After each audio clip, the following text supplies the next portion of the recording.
I told you once, I told you twice, and if you didn't listen to me the first two times, well, shame on you. Or shame on me for not being convincing enough. Fool me once, shame on you. Fool me twice, shame on me. The Minnesota Vikings named their starting quarterback on Wednesday, and their guy is Josh Dobbs. I said it after the Vikings lost to the Chicago Bears. They're going to give him another shot. They traded for him. He made good plays against the Falcons and some really bad plays. He was sensational the entire game against the New Orleans Saints. He was bad in the second half against the Broncos, and he was atrocious for most of the game against the Chicago Bears. However, with that said, Josh Dobbs, in every game the Vikings have had him, has given his team an opportunity to win every single one. Against the Chicago Bears, they were winning with 3 or 4 minutes left, and the Bears kicked a winning field goal. Against the Denver Broncos, the Vikings are winning for 95% of that game until Russell Wilson led a game-winning drive. Plus, I wouldn't even blame Josh Dobbs for that loss. That loss was more so on Alexander Madison than Josh Dobbs. Against the New Orleans Saints, a game I was skeptical of because I thought the Saints had a better defense and would be able to slow down Dobbs a little bit as they prepared for him. He was lights out. And against the Falcons, well, he had the 2 fumbles. We had the entire Josh Dobbs experience against the Falcons. The scrambles, the touchdown throw, and the fumbles. But Kevin O'Connell's sticking with him with Justin Jefferson's first game back in a long time. I'm not surprised by it at all. Like I said earlier, he will be on a short leash. If he throws 3 or 4 interceptions in the first half again, well, expect to see Nick Mullins in the second half and for the final 4 games of the season, unless Josh Dobbs gets back in because Nick Mullins stinks. Whatever. I've been on it. I've said it. I've preached it. I've stated it. I've believed it. But you got to be an insider to know this stuff. You don't have to be an insider. You got to read the tea leaves. You've got to feel it. And Josh Dobbs, no doubt in my mind, he was going to start against the Raiders. Kevin O'Connell and I are like the same guy. We're like the same person. We see football the same way. All we do is watch the All 22 all day, every day. All 22. All right. It's time for Take the Bait with Bob Sanders as the guy that is trying to get me to take the bait. I got 3 separate Take the Bait questions, and let's get started. Take the bait. The Minnesota Vikings are a better football team than the Green Bay Packers. Ooh. Are the Minnesota Vikings a better football team than the Green Bay Packers? I am not going to take that bait. Because the Green Bay Packers are a better football team than the Minnesota Vikings. Before this season started, I went on record and said that the Green Bay Packers, by the end of the season, will have a better record than the Minnesota Vikings. And right now, both teams are 6-6. And the Vikings have the Raiders, the Bengals, the Lions twice, and the Packers. Those 5 games are not easy wins. Every single one of those games will probably be a battle. I mean, it seems impossible for the Minnesota Vikings to not play a one-score game. And when you look at the Green Bay Packers schedule for these final 5 games, it's a cakewalk. They've got the Giants, they've got the Buccaneers, and the Vikings lost to the Buccaneers, but the way the Packers are playing right now, they are not going to lose to the Buccaneers. And let me just pull up the rest of their schedule because I know it's a cakewalk. I've seen their games. They've got the Panthers. They've got the Bears. They've got the Giants, the Buccaneers, and the Vikings. You're looking at a potential worst of going 4-1 in that stretch.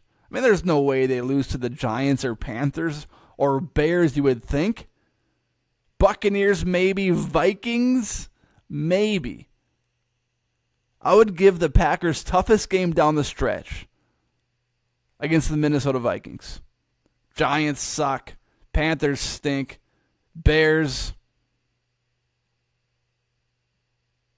really stink. And the Buccaneers and the Vikings are the competition. There's a good chance the Packers finish this season 10-7 or 11-6. And the Minnesota Vikings, I do not see them finishing with that kind of record. I know the Vikings beat the Packers already this season, but the Vikings also beat the San Francisco 49ers. If the Vikings had Kirk Cousins still, we're looking at a different discussion. Because Kirk is a top 10 quarterback in the league, and Jordan Love couldn't smell Kirk Cousins' jockstrap. Although he could based on how he's playing right now.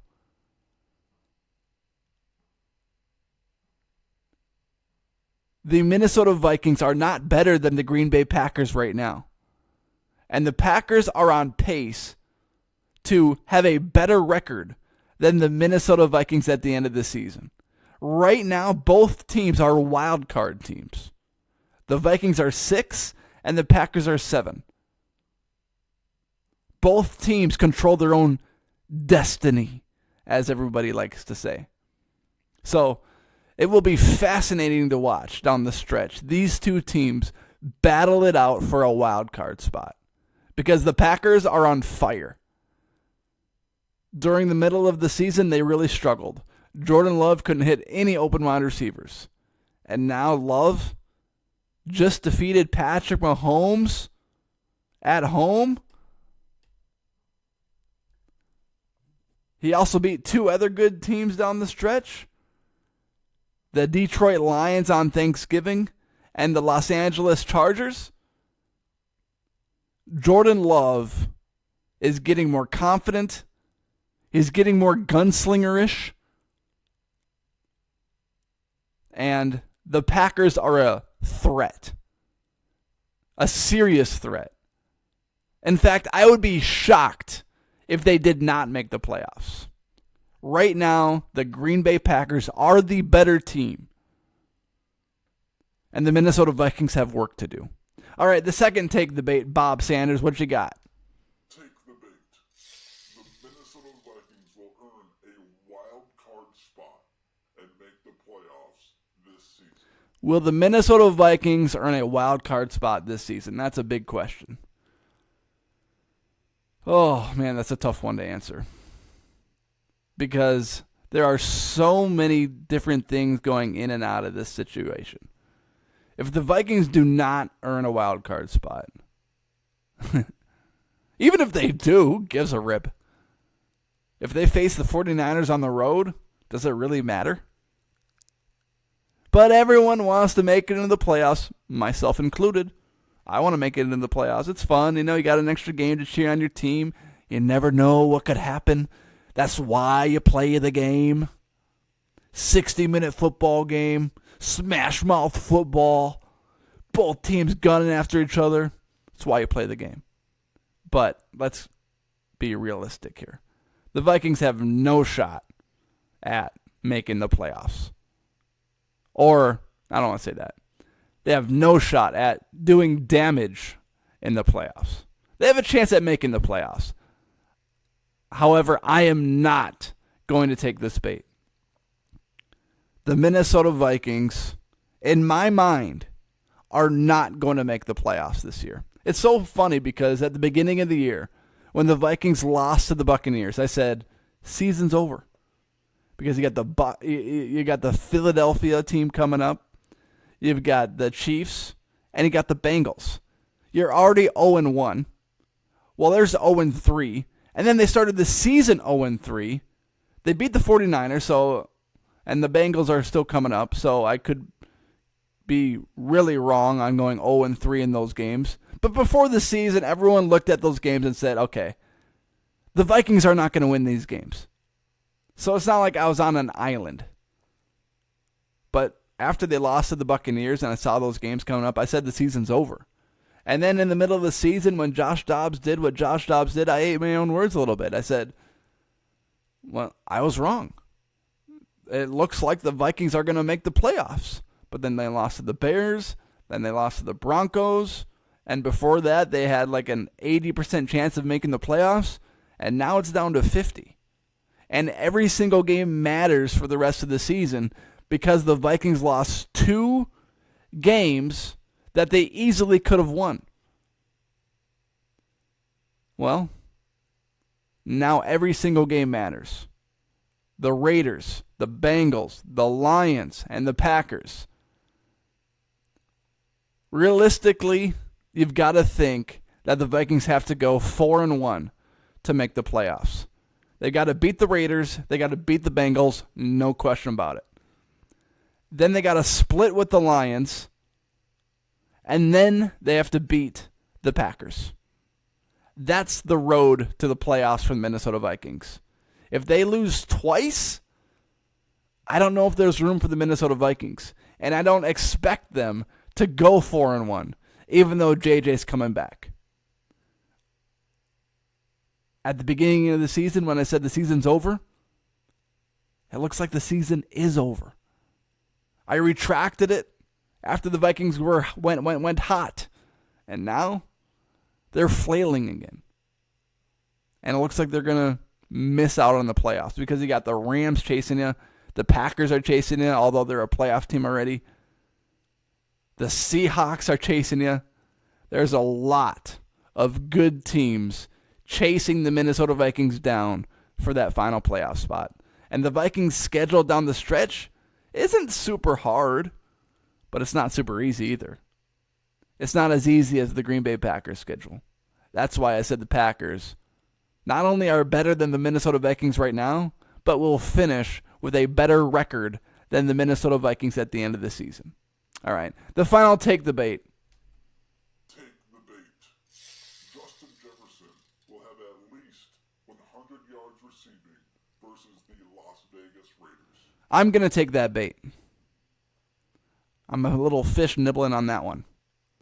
I do think JJ will have at least 100 yards receiving because what the Minnesota Vikings avoided by resting Justin Jefferson and his hamstring that long is they avoided him sitting out lots of plays because he's 70 to 80%. JJ is supposed to be 100% right now. He shouldn't be taking plays off. He's been practicing. He's been running on his own. JJ, the entire idea was that we're going to hold him out until he's 100%. So if he is indeed 100%, there's no rhyme or reason why he shouldn't have at least 100 receiving yards. He goes back to be the number one option. Josh Dobbs wants to develop a rapport with him. Justin Jefferson will have 100 yards receiving versus the Raiders. I don't see how he doesn't. All right, those are my 3 take the baits for the day. Thanks to Bob Sanders.